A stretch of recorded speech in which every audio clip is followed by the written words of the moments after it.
دوستان عزیزم، درود و مهر. هیچی مثل یک کاسه آش اوماژ نمیتونه سرمای پاییز رو از دل آدم بیرون کنه. این آش خوش عطر تبریزی یه معجون قدیمیه که از قدیم میگفتن برای گلو درد و سرما بهترین دواست. هم ساده، هم خوش عطر، هم پرخاطره.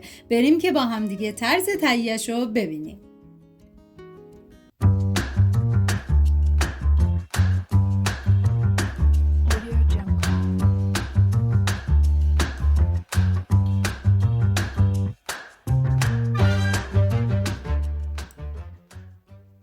170 گرم آرد نانوایی مادر 1 لیوان سرپر بریزید داخل یه ظرف. 1 قاشق غذاخوری زردچوبه بهش اضافه کنید و هم بزنید و مقداری کمی آب که من از نصف استکان کمتر آب استفاده کردم هم میزنم تا با آرد و آب با هم دیگه مخلوط بشن و در آخر با استفاده از دنده درشت رنده میکنم و به مدت 1 ساعت میذارم کنار تا این اوماژا کمی خوش بشن.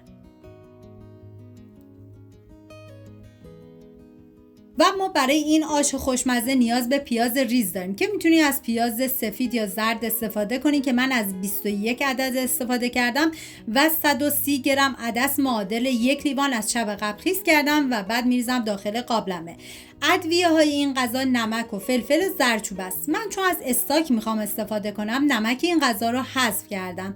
مقداری پودر تخم گشنیز ریختم که قابل حذفه.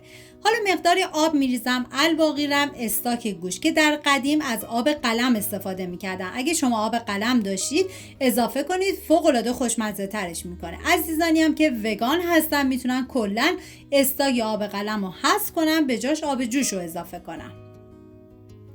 هم میزنم و 2 عدد فلفل قلمی تند رو بهش اضافه میکنم که طعم این آش رو فوق العاده خوشمزه میکنه. زمان میدم تا عدس کاملا بپزه. بعد از اینکه عدس پخت هم میزنم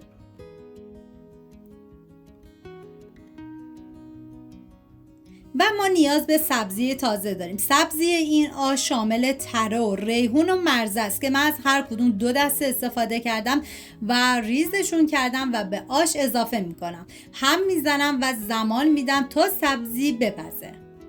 واقعا یه آش فوق العاده خوشمزه. اگه میخوان مقاومت بدنتون رو ببرید بالا، این آش اوماژ تبریزی رو درست کنید که یه معجون ضد سرماخوردگی، ضد گلو درد و سرفه است. واقعا عالی بود. دم تبریزیای عزیزمون گرم. بعد از اینکه سبزی دیگه کاملا پخت، حالا نوبت اضافه کردن اوماژ. زمانی که اوماژ رو اضافه کردید باید سریع هم بزنید و بذارید به مدت 20 دقیقه الی نیم ساعت با حرارت کم بپزه و جا بیفته. یه ترکیب عالی و فوق العاده خوشمزه. من هرچی از خوشمزگی و عطر و طعم این آش بگم کمه. جای تک تکتون خالیه.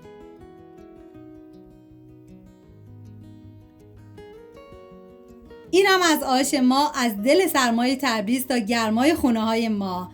آش اوماژ همیشه یادآور مهربونی و سادگیه. ممنون که تا آخر ویدیو همراه من بودید. من در آخر با پیاز چیپسی هم تزیین کردم. تا ویدیوی بعدی دلتون گرم و تنتون سالم. بدرود.